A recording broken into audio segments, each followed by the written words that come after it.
Hi, I'm your host Vasco Duarte. Welcome to the Scrum Master Toolbox podcast, where we share tips and tricks from Scrum Masters around the world. Every day, we bring you inspiring answers to important questions that all Scrum Masters face day after day.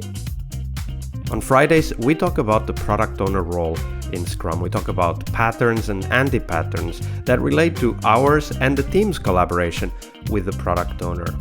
And we've also put together a course to help you navigate that relationship. There's 18 modules, nearly 8 hours of tools, techniques, videos, handouts, presentations you can use to help you and your team work better with your product owner. The course is available at bit.ly/coachyourPO. All lowercase, all one word. That's bit.ly/coachyourPO. And now, on to the show, the Product Owner Show. Hello everybody, welcome to our TGIF, the Friday and Product Owner episode this week with Chris Stone. Hi Chris, welcome back. Hi Vasco, happy Friday. Absolutely, happy Friday everybody. Remember to take it easy and maybe drop off online into your offline world a bit earlier today.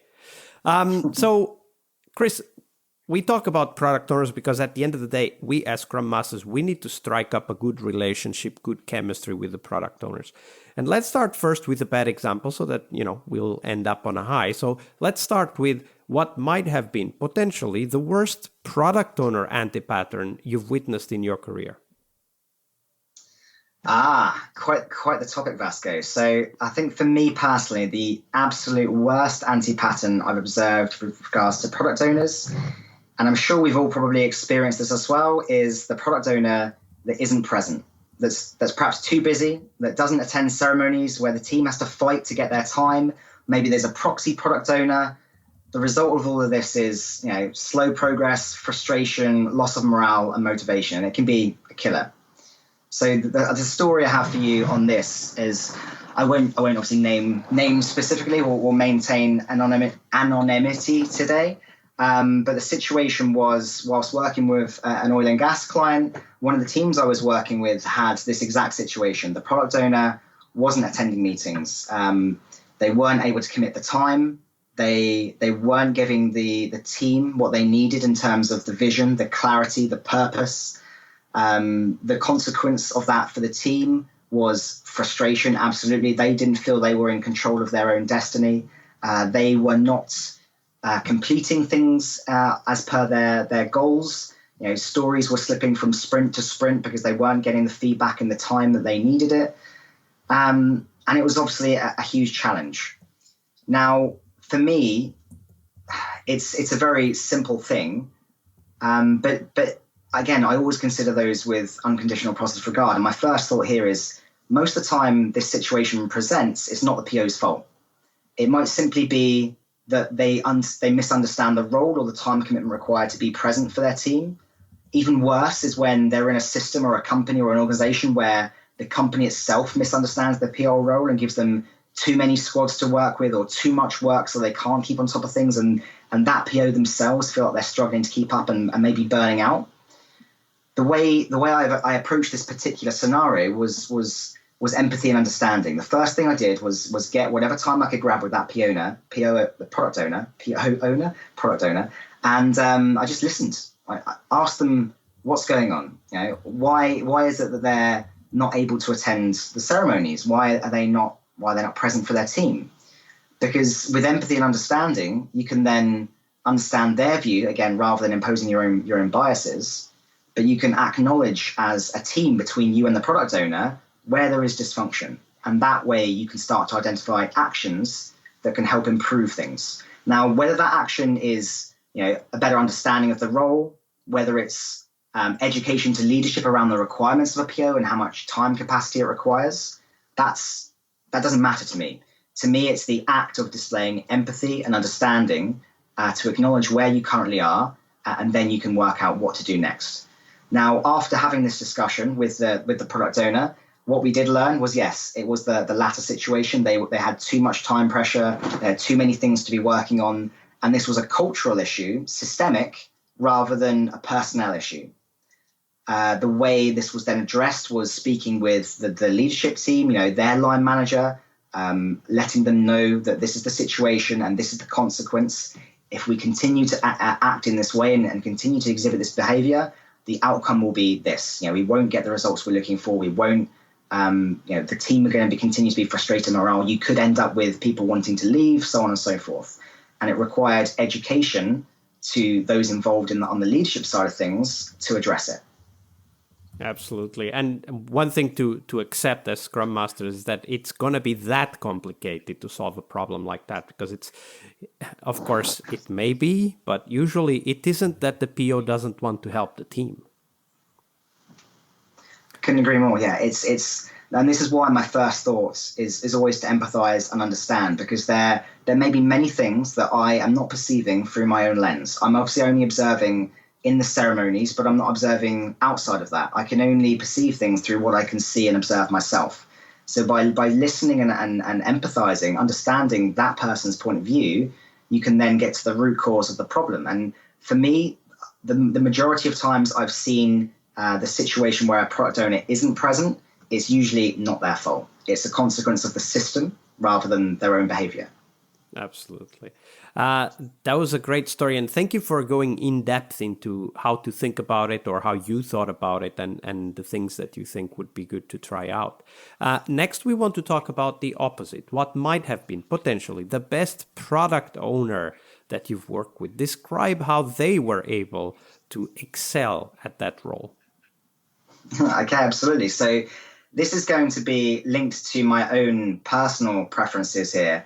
I've mentioned I'm a storyteller. So for me, a great product owner is also a storyteller. They articulate stories well. They focus on the customer. They embody "you are not the user, Yarn2," and they clearly convey the why for their teams. The why for the backlog items, what it means for the customer, and how it will help that customer. So the PO I have in mind here when I'm talking about a great product owner is someone who took pride in telling stories, in sharing the journey with her stakeholders as well as her team. That person made people feel they were part of more than just being a JIRA ticket, because no one wants to feel like a JIRA ticket machine. Absolutely. And it's something I'm really focused on trying to ensure people don't feel like that. This person, they were present. They told tales of the team's adventure in communications to stakeholders. They used humor and topical content to ensure engagement. They told the story so well. And if I was ever to encourage a product owner to improve in any ways, it would be on storytelling. We as humans have largely, for me, become successful as a consequence of our ability to tell stories. Now, over the years, evolutionarily, we've gained an ability to share with one another through generations to generations our learnings, our successes, our stories. And for me, this is something we need to keep doing, and it applies just as equally as it did in the past, in a fireside chat or around a campfire or whatever, as it does today in this virtual VUCA world. There's no harm in telling a good story. Absolutely. And storytelling also allows one thing that very often we forget how important it is, which is that it allows the team to feel committed to the work that they are doing, right? That what they are doing, it's the other side of the JIRA ticket. They are not just a JIRA ticket processing machine. Absolutely, yeah. So I kind of reflected on this a moment ago. I hate the concept that people wake up in the morning, grab their first JIRA ticket, and then close it, and that's all there is. For me, I want them to understand the why for that JIRA ticket. What does it actually mean for their customer? For me, one of the tips that I encourage around this is focusing on a metric called days since last user engagement.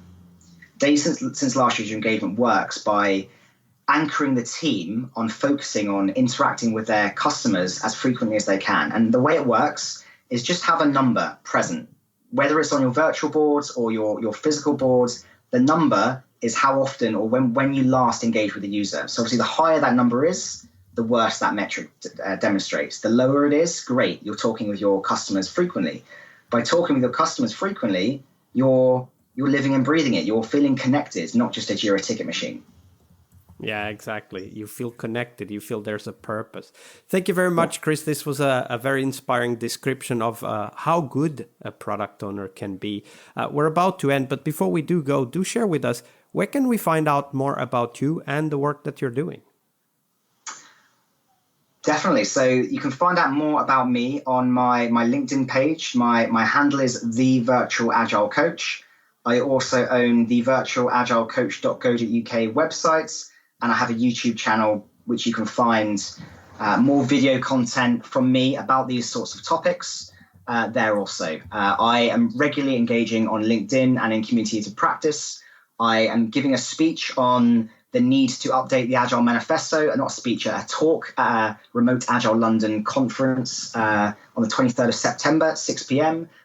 So basically my website, my LinkedIn, and local meetups. Absolutely. Chris, it's been a pleasure. So thank you very much for your generosity with your time and your knowledge. Thank you very much for having me, and thank you for being patient with me in what was my first podcasting experience. No worries. You did great. Thank you. One more week of the Scrum Master Toolbox podcast is over, but there's a lot more we have to share. We have developed our own membership site where you find a community of active and engaged Scrum Masters. In this site, you get access to exclusive content and get to interact with us, your podcast hosts, as well as the best Scrum Masters in the world. Join us at scrummastertoolbox.com/podcast and keep this podcast free of advertising. See you next week for one more week full of Scrum Master tips and tricks. We really hope you liked our show. And if you did, why not rate this podcast on Stitcher or iTunes? Share this podcast and let other Scrum Masters know about this valuable resource for their work. Remember that sharing is caring.